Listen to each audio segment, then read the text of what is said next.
If you enjoy our content and think this is important material, the best compliment you can pay is by sharing this with your friends and family. This helps us out a lot. Also, if you enjoyed today's program, please like, comment, share, and subscribe to this podcast. We would love to hear from you.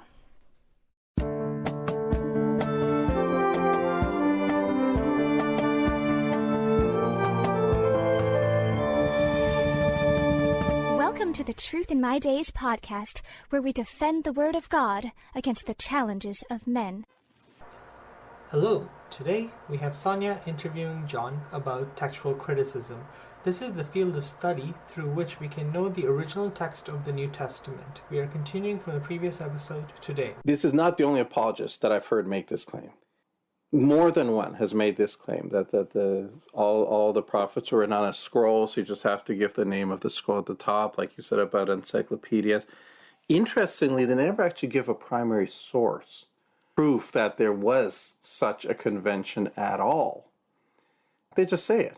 Sometimes they might cite each other, but you get this big circular thing where one scholar cites another one saying it, who cites another one saying it, who cites another one saying it, who might cite the first one saying it.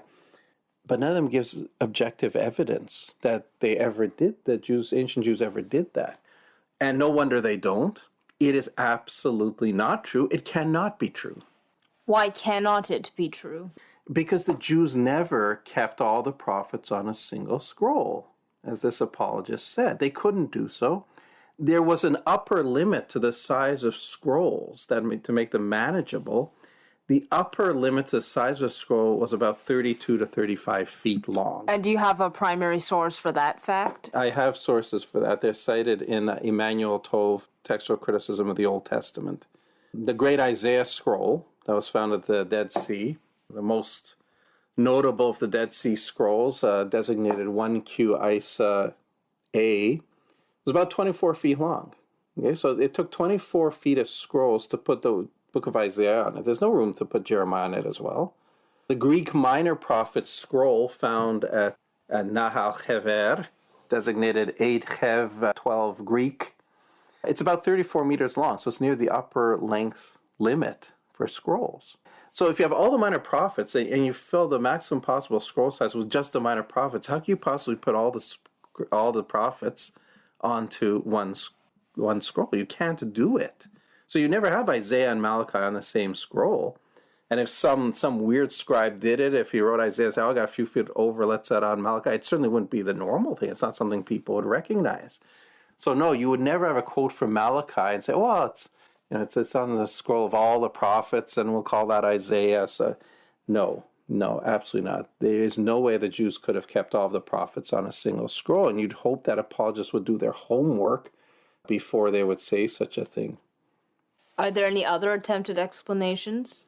Yes, and they're quite similar. They appeal to some of them to another putative Jewish copying convention.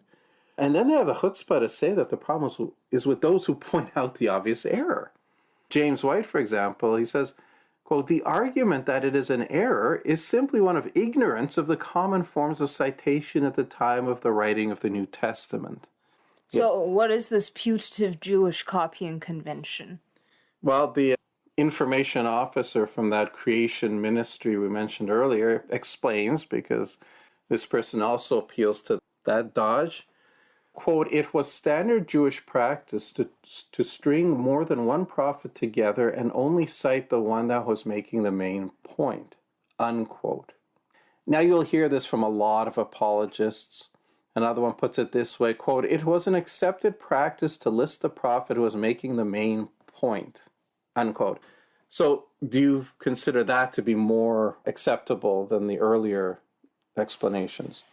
Well, it's still wrong anyway, and also, how do they know it was standard Jewish practice to do that? Well, that's a good question. It's a good question considering how ubiquitous this dodge is.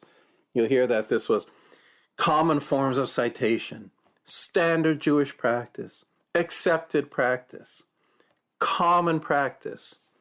Well, with such bold statements, we can surely expect to see copious actual documentation, as you asked, to prove that there was such a common, standard, accepted practice. But we don't. Okay? We absolutely do not. There was no such practice. Once again, what you have is apologists making the claim, citing one another doing it, and you can run down a lot of rabbit trails trying to find an actual source.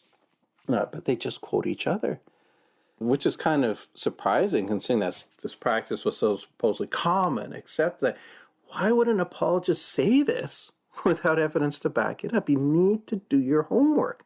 I'm sure they're saying in good faith. They have heard it from others, and so they're repeating it. But the reality is you need to do your homework, like we did with the birth date of Jesus. So I went through a lot of these different apologists trying to find source material, trying to find some kind of documentation. And I finally found one apologist who gave one source. And this was a book by a certain Z.H. Chages called The Student's Guide to the Talmud, which happily I had in my collection. And I checked it out. And it does relate a rather bizarre rabbinic practice. And understand, these are commentaries long after the New Testament. But it was a practice of equating people who shared characteristics. They say, like, Ezra is this guy because they have this in common. But they never did it in ascribing quotes. Even when they said, this guy is that guy, they would still ascribe the quotes properly. They say, this guy is that guy because Isaiah says so-and-so about this guy, and Jeremiah says so-and-so about that guy, that kind of thing. They were always very careful to maintain the right speaker and the quotation ascribed to the right speaker. So this is the only source you ever have offered to prove this supposedly common practice, and it doesn't do it. So this other dodge to try to get around an error that you've allowed to be inserted in the Bible because of mainstream textual criticism, that one doesn't work either. Are there any other attempts to get out of this? There's one more that I found, and that's to appeal to the collection order, the order of the books in the Jewish canon. And the claim is then made that, quote, in the Jewish way of labeling things, you call a book by its first few words, and you call a collection of books by the first book in that collection. You think this works?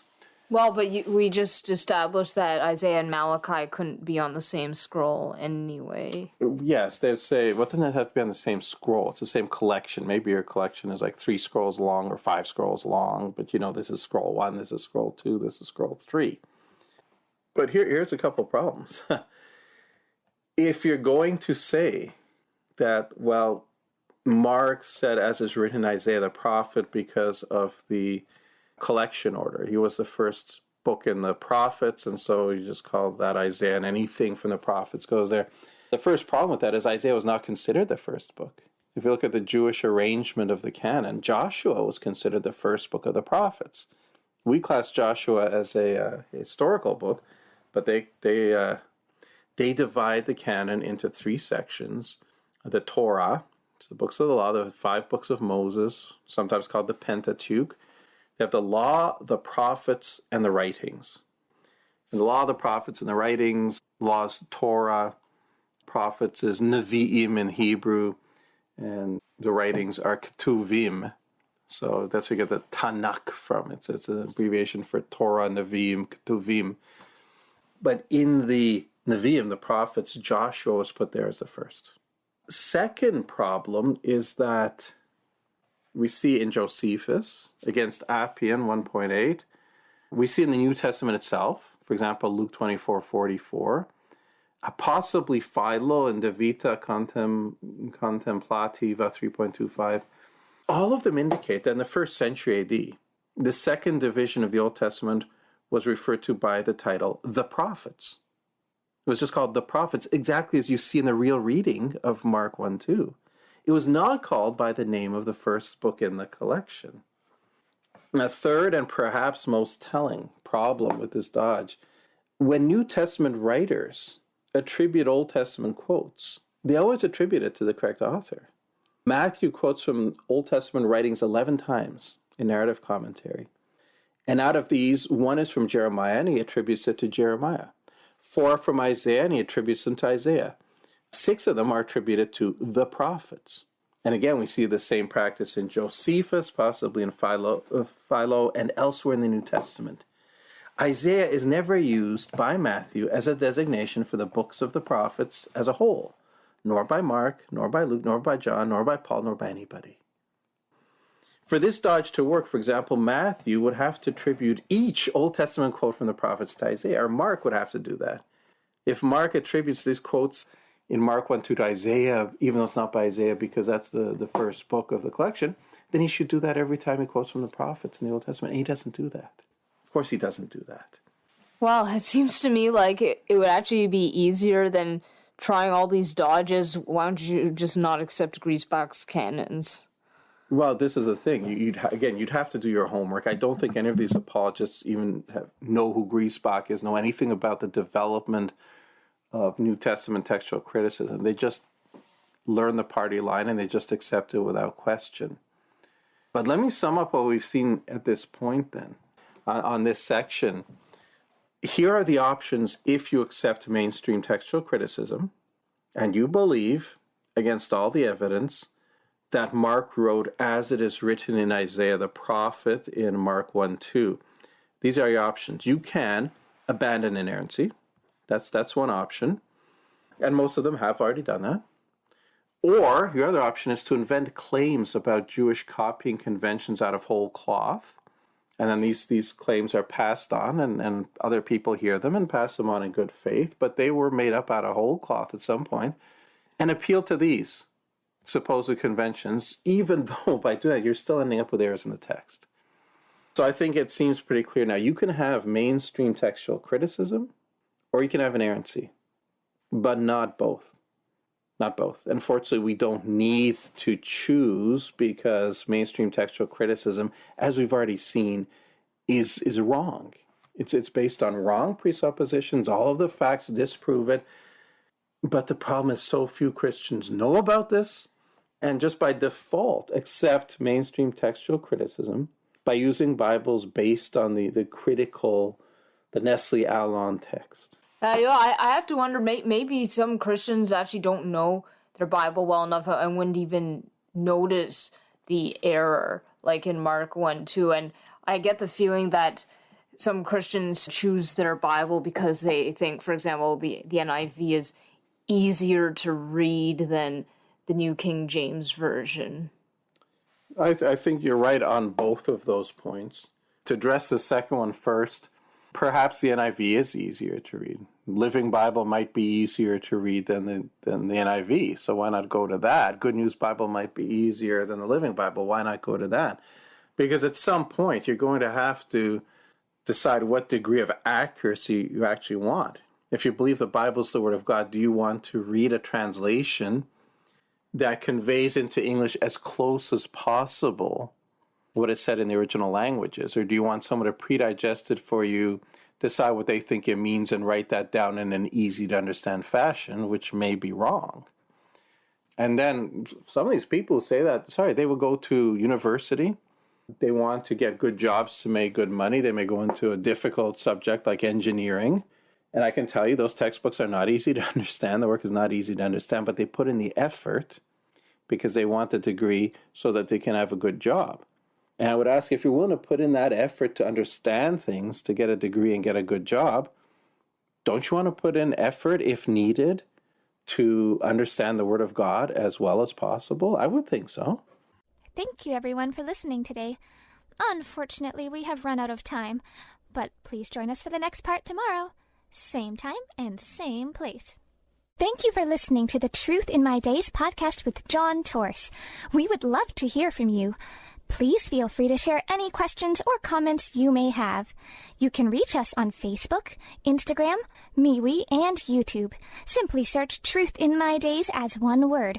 Again, Truth in My Days as one word, no spaces in between. And you can connect with us. You may also visit our website for more comprehensive material and to learn more about our ministry. Our website is truthinmydays.com. Thank you.